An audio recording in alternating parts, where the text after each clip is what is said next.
Sahabat Undiksa, Om Swastiastu, Salam Harmoni. Berjumpa kembali bersama saya Juniastiti dalam Gatra Ganesha. Sejumlah informasi terupdate dan terpercaya telah kami siapkan untuk Anda, di antaranya. Pandemi melandai, wisatawan mancanegara dan domestik mulai padati Bali. Manisnya gula Pedawe sebagai penopang perekonomian masyarakat Desa Pedawe yang sampai saat ini masih ditekuni warga. Dari kawasan Udayana, lantai 2 Gedung Rektorat Universitas Pendidikan Ganesha, saya Juniastiti mengucapkan selamat menyaksikan.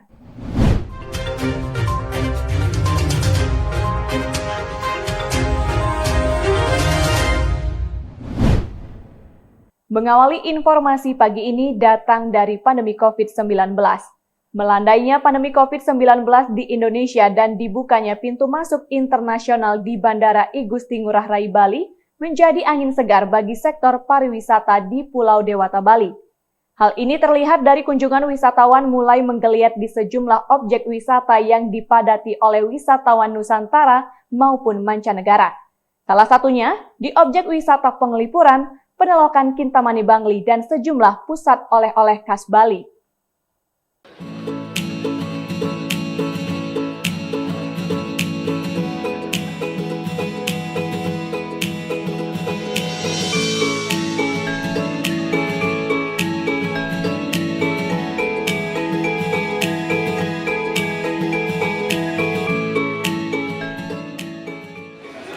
Sahabat Ganesha, pasca dibukanya kembali akses bagi warga negara asing maupun domestik untuk datang ke Bali, sudah nampak beberapa tempat wisata mulai ramai dikunjungi para pengunjung.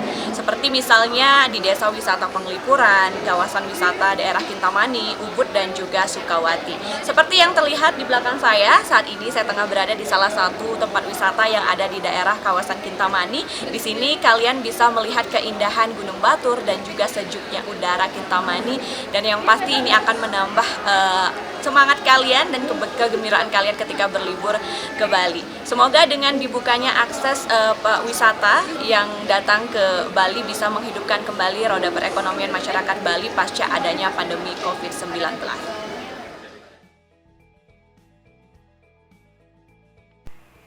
Bali merupakan salah satu pulau yang begitu indah dan menjadi salah satu tujuan untuk berwisata bagi para wisatawan Nusantara maupun mancanegara. Hampir 2 tahun pariwisata Bali mati suri diakibatkan pandemi COVID-19 yang melanda Indonesia.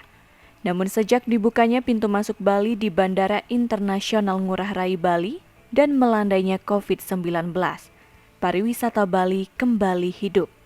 Hal ini terlihat dari padatnya kunjungan turis Nusantara di sejumlah objek wisata Desa Penglipuran Kabupaten Bangli. Wisatawan yang berkunjung ke desa terbersih ketiga di dunia ini didominasi oleh wisatawan domestik. Di objek wisata ini, pengunjung menikmati suasana pedesaan yang masih sangat asri.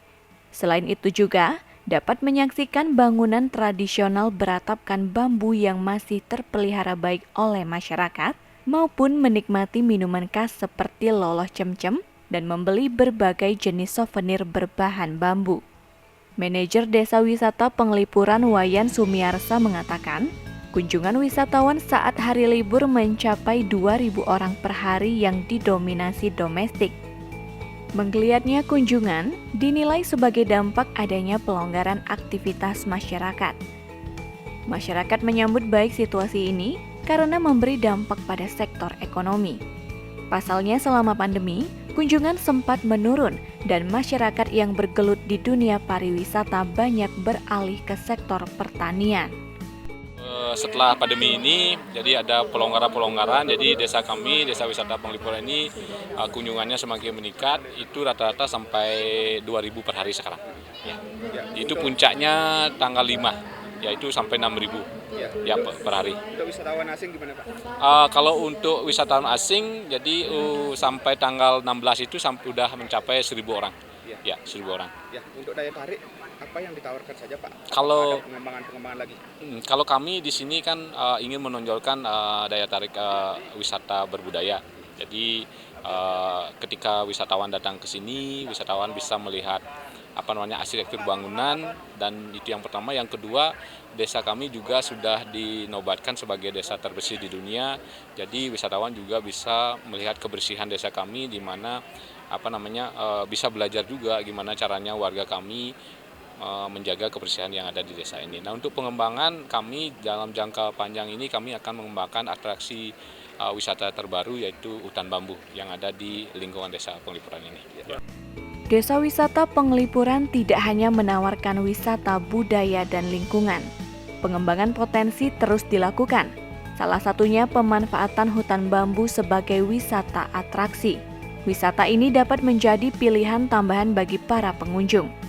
Pengunjung ke objek wisata ini salah satunya peserta dari Forum Kepala Biro Umum Keuangan dan Kepegawaian Perguruan Tinggi Negeri dan Politeknik se-Indonesia dengan peserta ratusan orang. Universitas Pendidikan Ganesha menjadi tuan rumah dalam rapat koordinasi nasional. Kepala Biro Umum dan Keuangan Undiksa Niluwayan Yasmiati mengatakan, kunjungan ke Penglipuran tidak hanya untuk mengenalkan objek wisata kepada para peserta. Lebih dari itu, sebagai dukungan untuk menggeliatkan pariwisata dan ekonomi masyarakat. Ya, dengan adanya ini kegiatan forum biro seluruh PTN di Indonesia, ini salah satunya yang mendukung juga membangkitkan perekonomian Bali selama pandemi, karena ini teman-teman sudah kontribusi ya, baik dari segi penerbangan, transportasi, dan juga belanja jasa dan lainnya di dalam kegiatan ini. Mudah-mudahan dengan kita kontribusi melakukan forum biro seluruh Indonesia di Bali, perekonomian Bali bangkit seperti semula. Salah satu pengunjung, Heri Lasti Pujiningsih dari Tanjung Pura, mengaku sangat senang berkunjung ke desa wisata ini. Ia merasakan suasana desa yang sangat nyaman dan bertemu penduduk yang ramah. Ini merupakan kunjungan keduanya di Pulau Dewata, Bali, namun baru pertama kali berkunjung di desa Penglipuran. Pandemi Ibu. Undiksa luar biasa.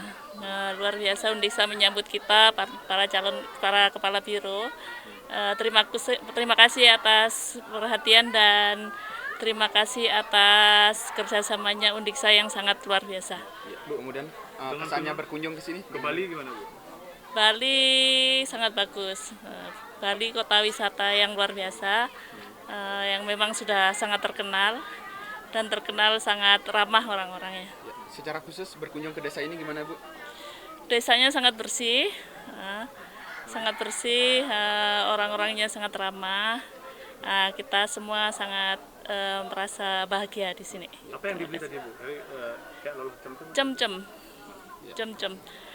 Yang kanon merupakan obat untuk panas dalam. Ini.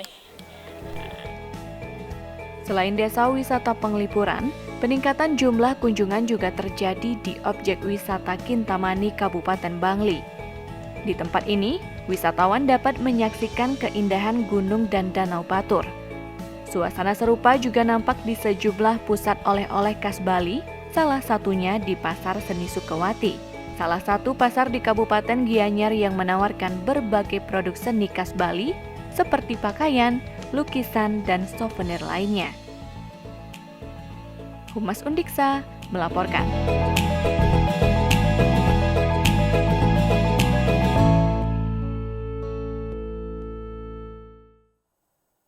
Setelah sukses melaksanakan seleksi akademik PPG Daljab tahun 2022 periode 1-5, kini Universitas Pendidikan Ganesha kembali mendapat kepercayaan sebagai pelaksana seleksi akademik pendidikan profesi guru dalam jabatan. Seleksi kali ini untuk periode 6 dan 7 dengan pelaksanaannya tetap berbasis domisili dengan jumlah peserta sebanyak 4.855 orang yang berasal dari berbagai daerah di Indonesia. Seleksi periode 6 dilaksanakan pada Selasa 24 Mei dan Rabu 25 Mei 2022. Sementara untuk periode 7 dilaksanakan pada Jumat 27 Mei 2022. Pelaksanaan PPG dalam jabatan tahun 2022 ini sama seperti pelaksanaan seleksi akademik PPG sebelumnya, yaitu berbasis domisili. Peserta mengikuti secara daring dari tempat tinggal masing-masing atau tempat yang terjangkau akses internet, namun tetap diawasi secara ketat oleh petugas di Universitas Pendidikan Ganesha. Menghadapi ini, Undiksa sebelumnya telah memantapkan persiapan baik untuk panitia maupun pengawas. Secara khusus, pengawas juga telah melakukan uji coba kepada para peserta seleksi sehari sebelum pelaksanaan ujian seleksi. Ketua Pelaksana Seleksi IGD Nurjaya mengatakan, dalam pelaksanaan seleksi akademik ini, Undiksa berkomitmen untuk selalu menjaga mutu, termasuk mutu pengawasan yang mengedepankan profesionalisme. Pada seleksi kali ini dilaksanakan dalam 5 sesi. Pesertanya terdiri atas beberapa program studi yang didominasi oleh pendidikan guru sekolah dasar PGSD dan pendidikan guru pendidikan anak usia dini PG PAUD.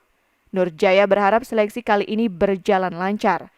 Peserta diajak untuk melakukan persiapan dengan matang, baik dalam penguasaan teknis dan sarana prasarana. Tidak kalah penting lagi, harus taat terhadap peraturan yang berlaku. Saya pikir sangat bagus ya. Jadi kita tidak pernah ada masalah, kemudian kita bahkan sempat menjadi contoh bagaimana pengawas kita sangat teliti dan cermat mengawasi itu. Bahkan ketika evaluasi kemarin di Jogja disampaikan bahwa kita sama sekali tidak ada masalah di Undiksa, malahan seperti saya katakan tadi kita menemukan kecurangan yang sangat sistematis, apik oleh peserta tapi dapat diketahui oleh pengawas. Ini saya pikir luar biasa.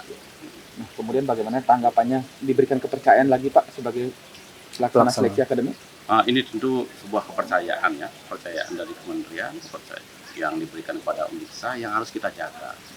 Dan kita memang selalu menjaga mutu apapun, termasuk mutu seleksi, mutu pengawasan seleksi akademik ini. Kita selalu menjaga itu. Panitia kita, pengawas kita memang sangat profesional bekerjanya karena mereka dari berbagai unsur ada. Itu saya pikir. Sebelumnya, Undiksa telah melaksanakan seleksi akademik sebanyak 5 periode dengan jumlah peserta jauh lebih banyak. Secara umum, seleksi berjalan lancar serta mendapat apresiasi dari tim monitoring dan evaluasi dari Kementerian Pendidikan, Kebudayaan, Riset, dan Teknologi. Humas Undiksa melaporkan.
Forum Kepala Biro Umum Kepegawaian dan Keuangan Perguruan Tinggi Negeri dan Politeknik se-Indonesia menggelar rapat koordinasi nasional. Pada Rakornas kali ini, Universitas Pendidikan Ganesha dipercaya sebagai tuan rumah. Rakornas ini dibuka oleh Wakil Rektor 2 Undiksa Profesor Dr. Wayan Lasmawan. Kegiatan Rakornas Forum Kepala Biro ini berlangsung dari 25 Mei sampai 28 Mei 2022 kemarin di Kuta Badung. Pada Forum Kepala Biro Umum Kepegawaian dan Keuangan Perguruan Tinggi Negeri dan Politeknik se-Indonesia ini, peserta tidak hanya sharing terkait pengelolaan bidang umum kepegawaian dan keuangan di masing-masing perguruan tinggi, tetapi juga diisi paparan materi dari Sekretaris Jenderal Kementerian Pendidikan, Kebudayaan, Riset, dan Teknologi Soeharti dan sejumlah pejabat terkait lainnya. Materi yang diberikan tentang tata kelola keuangan, tata kelola sumber daya, tentang regulasi atau kebijakan hukum, dan sebagainya. Kegiatan forum yang dibuka oleh Wakil Rektor 2 Undiksa Profesor Wayan Lasmawan memberikan apresiasi atas kepercayaan perguruan tinggi lain yang menjadikan Undiksa sebagai tuan rumah dalam Rakornas ini. Lasmawan menegaskan, kesempatan ini tidak hanya sebagai media silaturahmi antara biro maupun memperkuat jalinan komunikasi. Lebih dari itu, adalah untuk berbagi pengalaman, berbagi informasi, dan mendapatkan informasi. Dia berharap forum ini dapat melahirkan ide dan gagasan baru dalam rangka perbaikan kinerja keuangan dan sumber daya. Jadi begini, seperti yang saya sampaikan tadi dalam sambutan saya bahwa kegiatan-kegiatan forum seperti ini sebenarnya adalah ajang yang sangat luar biasa untuk berbagi pengalaman, berbagi informasi, dan mendapatkan informasi. Kita berharap bahwa forum biro ini akan melahirkan ide-ide dan gagasan baru dalam rangka perbaikan kinerja keuangan dan sumber daya manusia. Karena seiring dengan regulasi baru tentang sumber daya manusia oleh kementerian dan oleh pemerintah, tentu ini harus disikapi dengan baik oleh kita sebagai institusi yang diserahi mengelola sumber daya manusia, baik sumber daya dari sisi regulasinya maupun dari sisi salary-nya. Karena dengan status institusi yang BLU ini menagih kinerja yang berlebih dari manajerial, khususnya bagaimana mensejahterakan staf pegawai kita agar betul-betul bisa berkinerja dengan baik. Karena logikanya begini, jangan pernah kita bermimpi mendapatkan komitmen dan kinerja yang baik dari staf, manakala staf masih memikirkan perutnya kosong. Sebagai seorang leader yang baik, maka kenyangkan perut staf, berikan dia kenyamanan bekerja, baru kita menagih kinerja yang terbaik. Gitu. Kalau berbicara tentang kinerja keuangan dan kepegawaian di Undiksa, atas dukungan masyarakat Bali khususnya dan Indonesia, serta leadership model yang dikembangkan oleh Pak Rektor yang berbasis tentang keharmonian, Undiksa akhirnya di tahun 2022 ini dinobatkan sebagai universitas dengan kinerja pengelola keuangan terbaik nasional. Ini kita menjadi salah satu prestasi yang baru pertama kali diraih oleh Undiksa. Sementara itu, Ketua Forum Kepala Biro Umum Kepegawaian dan Keuangan Perguruan Tinggi Negeri dan Politeknik se-Indonesia Sukirjo mengaku, Rakornas ini bertujuan untuk koordinasi dengan kementerian terkait kebijakan atau hal penting lainnya. Selain itu, forum ini sebagai media benchmarking dalam rangka peningkatan kualitas kinerja masing-masing perguruan tinggi. Dengan forum ini nanti ada sharing ide, sharing pengalaman, silaturahim supaya saling tukar-menukar itu sehingga untuk kemajuan semua PTN. Yang kedua ada penguatan atau koordinasi dari kita dengan kementerian. Sehingga nanti kebijakan, informasi ataupun hal-hal penting dari kementerian bisa kita koordinasikan lewat forum ini, sekaligus juga sebagai ajang benchmarking secara tidak langsung, sehingga nanti ada sinergitas antara kita pengelola di PTN dengan pengelola di tingkat kementerian, baik terkait dengan informasi umum, teknis maupun kebijakan, gitu Pak. Pelaksanaan Rakornas ini berjalan lancar. Universitas Pendidikan Ganesha sebagai tuan rumah juga diberikan apresiasi karena telah mempersiapkan dan mengkoordinasikan kegiatan ini dengan baik. Humas Undiksa melaporkan.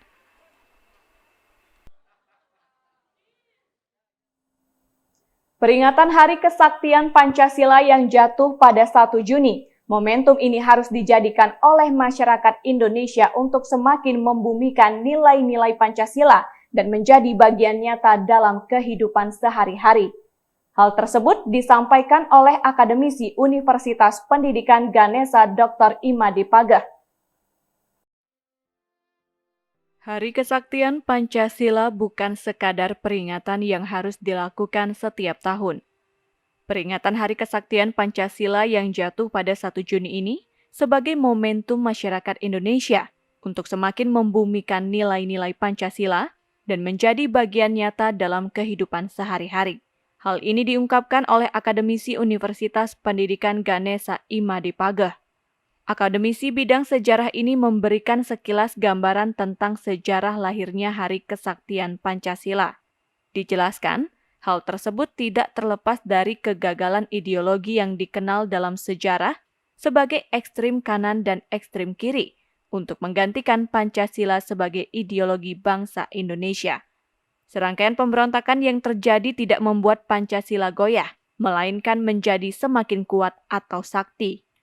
Sejalan dengan sejarah itu, menurut Pageh Hari Kesaktian Pancasila bukan sekadar peringatan yang harus dilakukan setiap tahun, tetapi harus diyakini bahwa Pancasila sebagai ideologi negara harus dibumikan, harus menjadi bagian nyata dalam kehidupan masyarakat sehari-hari, baik dalam berbangsa, bernegara, baik sebagai masyarakat biasa maupun sebagai pemerintah. Misalnya di tahun 1936, komunis telah pernah melakukan pemberontakan dan ingin mendirikan negara komunis di Indonesia. Di tahun 1948 kita tahu juga ada peristiwa pemberontakan komunis, memang pusatnya Madiun, tapi sebenarnya dia mengakar di seluruh Indonesia, ingin menggantikan ideologi Pancasila dan menjadikan Indonesia itu sebagai negara komunis, atau melalui Kominterennya Indonesia mau dijadikan bagian dari komunis internasional. Dan kemudian di tahun 1965 kembali Partai Komunis itu melakukan sesuatu gerakan yang disebut dengan gerakan G30S, walaupun masih persoalan apakah itu memang PKI atau Partai Komunis Indonesia melakukan gerakan atau tidak. Tetapi rakyat telah memaknai bahwa pergantian ideologi itu karena ada latar belakang sejarah selalu ingin dilaksanakan berulang-ulang, kalau bisa kita katakan dalam sejarah telah beberapa kali melakukan kegiatan yang sama. Namun Pancasila tak tergoyahkan sampai saat ini, bahkan bertambah kuat dengan adanya tantangan-tantangan yang seperti itu. Nah, oleh karena itu bukan hanya komunis saja yang ingin mengganti sebagai ideologi, Pancasila juga pernah beberapa kali ingin diganti dengan ideologi yang berbasis agama Islam. Karena Indonesia adalah sebagian besar rakyatnya adalah beragama Islam, itu mayoritas. Tetapi kemayoritasan adalah selamanya bisa dijadikan bagian secara ideologis negara menjadi Indonesia sebagai negara Islam. Nah, oleh karena itu selalu ada usaha untuk mengganti Pancasila dengan ideologi lain, baik yang saya jelaskan tadi dengan ekstrim kiri maupun ekstrim kanan. Tetapi dalam sejarahnya tidak pernah bisa. Dari situlah maka diperingati pada 1 Juni ini untuk menetapkan bahwa Hari Kesaktian Pancasila, karena demikian saktinya Pancasila ingin diganti beberapa kali dengan ideologi lain, bahkan secara struktural telah melibatkan struktur internasional untuk menjadikan ideologi komunis itu menjadi bagian dari ideologi negara Indonesia tidak bisa dilakukan.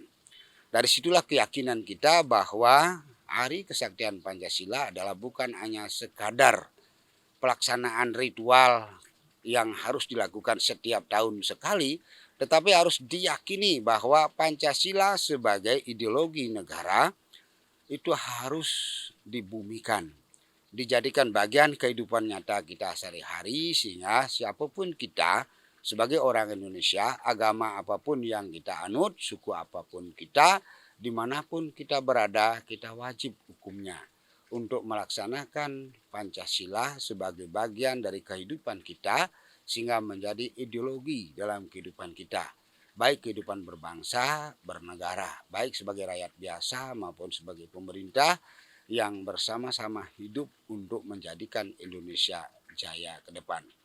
Undiksa sebagai bagian dari perguruan tinggi yang ada di Indonesia telah mencoba membumikan secara realitas yang ada di Bali melalui Trihita Karana sesungguhnya. Trihita Karana dan Pancasila pada hakikatnya adalah suatu ideologi yang sama-sama berusaha untuk mengintegrasikan pertentangan yang ada sehingga menjadi harmoni dengan melakukan berbagai hal sehingga ideologi Pancasila dan ideologi Trihita Karana pada hakikatnya sama-sama berusaha untuk membumikan nilai-nilai dasar bangsa Indonesia, yaitu nilai yang mampu beradaptasi, menyesuaikan pengaruh luar dengan milik kita sendiri. Sehingga kita sebagai bangsa tidak kehilangan akar, demikian juga pengaruh luar yang bagus kita gunakan untuk memperkaya nilai-nilai yang ada di Nusantara ini. Oleh karena itu, hari kesaktian Pancasila itu sesungguhnya harus dibangkitkan di setiap pribadi orang, di setiap orang Indonesia, di setiap tindakan kita, baik tindakan formal, non formal maupun informal. Undiksa sebagai salah satu perguruan tinggi di Indonesia mencoba membumikan Pancasila secara realistis melalui Trihita Karana. Terdiri atas parhyangan yaitu menjalin hubungan baik dengan Tuhan, pawongan menjalin hubungan baik dengan sesama, dan palemahan menjalin hubungan baik dengan lingkungan. Pageh menyatakan Trihita Karana dan Pancasila pada hakikatnya adalah suatu ideologi yang sama-sama mengintegrasikan tentang pertentangan yang ada sehingga menjadi harmoni. Humas Undiksa melaporkan.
Penerimaan peserta didik baru atau PPDB tahun pelajaran 2022-2023 segera berlangsung.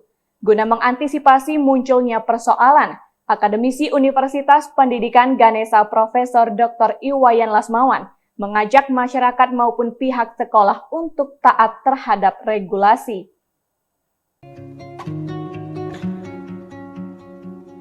Menjelang penerimaan peserta didik baru atau PPDB tahun pelajaran 2022-2023, Guna mengantisipasi munculnya persoalan, Akademisi Universitas Pendidikan Ganesha Profesor Dr. Iwayan Lasmawan menilai ketaatan terhadap regulasi harus benar-benar diperhatikan, baik oleh masyarakat maupun pihak sekolah. Lasmawan menyebutkan, rombongan belajar dan zonasi adalah regulasi umum yang berlaku dalam PPDB saat ini. Regulasi ini harus betul-betul bisa dibuat sedemikian rupa oleh pemangku kebijakan, dengan tanpa bermaksud menyebabkan terjadinya diseminasi atau runtuhnya pondasi-pondasi oleh pihak lain hanya gara-gara status. Ditegaskan, bangsa ini dibangun atas nama keadilan dan demokrasi. Oleh sebab itu, menurutnya di setiap segmen kehidupan berbangsa dan bernegara, keadilan itu harus ditegakkan dengan bersandar pada regulasi. Hal ini yang mesti menjadi perhatian dan dilakukan baik oleh sekolah negeri maupun swasta dalam PPDB. Jangan sampai nantinya terjadi perubahan kebijakan yang pada akhirnya menimbulkan kerugian pada pihak lain. Anak-anak bangsa ini diberikan layanan tentang pendidikan, tentu regulasinya yang pertama kali harus ditegakkan dan ditaati. Artinya bahwa jika memang rombongan belajar itu harus ada dan ada batasannya, maka berhentilah pada batasan itu. Jangan sampai nanti terjadi kesemrawutan antara status sekolah negeri maupun swasta, karena baik itu sekolah negeri maupun swasta sama-sama mengabdikan dirinya melayani untuk kemajuan anak-anak bangsa dan memberikan pendidikan bagi anak-anak bangsa. Oleh sebab itu, bagaimana regulasi tentang rombongan belajar ini betul-betul bisa dibuat sedemikian rupa oleh para pengambil kebijakan, khususnya dalam hal ini adalah di Dinas Pendidikan, dengan tanpa bermaksud atau menyebabkan terjadinya diskriminasi atau runtuhnya pondasi-pondasi pengabdian oleh pihak lain hanya gara-gara status. PPDB tahun ini diharapkan dapat lebih baik dari sebelumnya. Pelaksanaannya bisa didukung dengan kerjasama yang baik antar seluruh pihak dan pemahaman terhadap regulasi semakin meningkat. Humas Undiksa melaporkan. Semakin langkanya pohon enau atau pohon aren di desa penghasil gula merah di Desa Pedawe, Kecamatan Banjar Buleleng, membuat warga berburu bahan baku gula ke tengah hutan hingga tebing desa. Nira pohon enau ini merupakan bahan baku utama pembuatan gula Bali Pedawe yang harganya sangat tinggi di pasaran. Hasil penjualan gula aren ini mampu menopang kebutuhan rumah tangga warga desa setiap harinya. Nah, penasaran dengan liputannya? Kami sajikan spesial untuk Anda.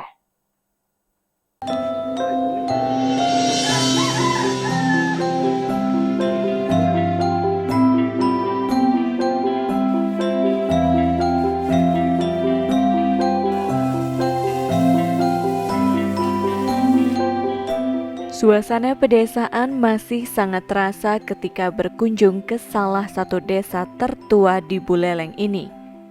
Desa Pedawe merupakan salah satu desa Baliage yang berada di 5 desa tua di Kecamatan Banjar. Desa Pedawe adalah desa yang masih sangat asri dan jauh dari kata modern. Hampir semua masyarakatnya sebagai petani. Desa ini dikenal sebagai desa penghasil gula merah asli dari Bali Utara. Gula Bali ini dikenal dengan sebutan gula Pedawe yang memiliki harga jual sangat tinggi di pasaran. Namun kini, para pembuat gula asli Pedawe ini sangat sulit ditemukan di desa ini. Hal ini dikarenakan semakin langkanya pohon enau atau pohon aren sebagai penghasil nira sebagai bahan baku gula merah. Salah satu warga yang masih menekuni pembuatan gula asli Pedawe ini adalah Nyoman Karta bersama sang istri Luhnarti. Nyoman hingga kini masih mempertahankan pembuatan gula Bali asli yang diwariskan oleh sang kakek. Namun pohon aren miliknya banyak yang mati lantaran sudah tua dan ada pula yang ditebang lantaran ditanami pohon cengkeh. Namun kini dirinya terpaksa mencari nira ke tengah hutan desa yang berbatasan dengan kebun milik kakeknya. Pagi buta, Nyoman Karta sudah menyusuri tebing yang curam untuk menyadap nira pohon aren untuk dijadikan gula Pedawe yang terkenal manis dan gurih dan berbeda dengan gula merah lainnya di Bali yang berbahan baku nira kelapa. Dalam sehari, Nyoman mampu mengambil 10 liter nira aren untuk diolah menjadi gula. Sesampainya di rumah, nira tersebut langsung diolah oleh sang istri.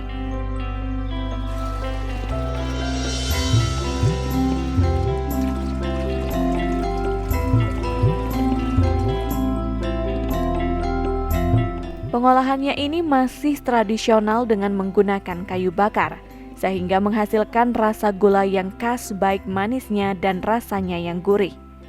Menurut Nyoman Karta, gula yang baik dan asli dari nira pohon enau bisa disimpan hingga bertahun-tahun tanpa bahan pengawet, sehingga gula asli Desa Pedau ini selalu habis diburu warga sebagai bahan kue. Mengapa kami senang menekun ini? Karena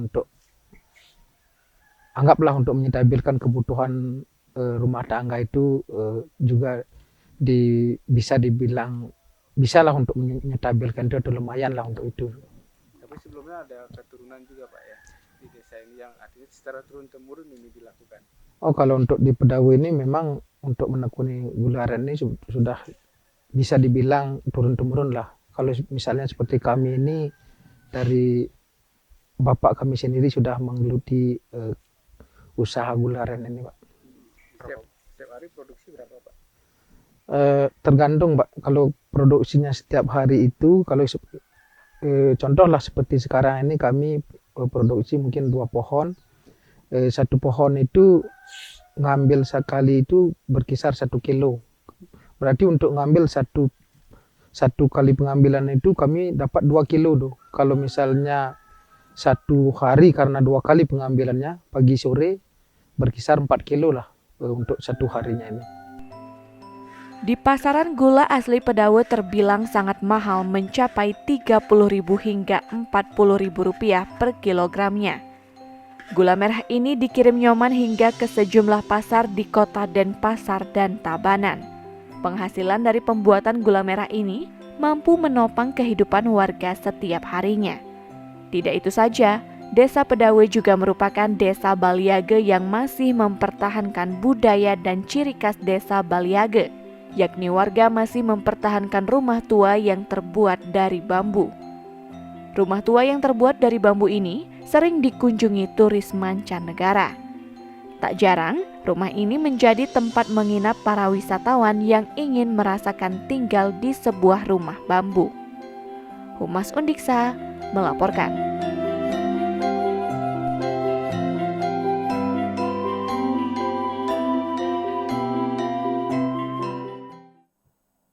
Informasi tadi sekaligus mengakhiri perjumpaan kita dalam Gatra Ganesha. Saya Junia Siti pamit undur diri. Tetap patuhi protokol kesehatan. Sampai jumpa. Om Santi Santi Santi Om. Salam harmoni.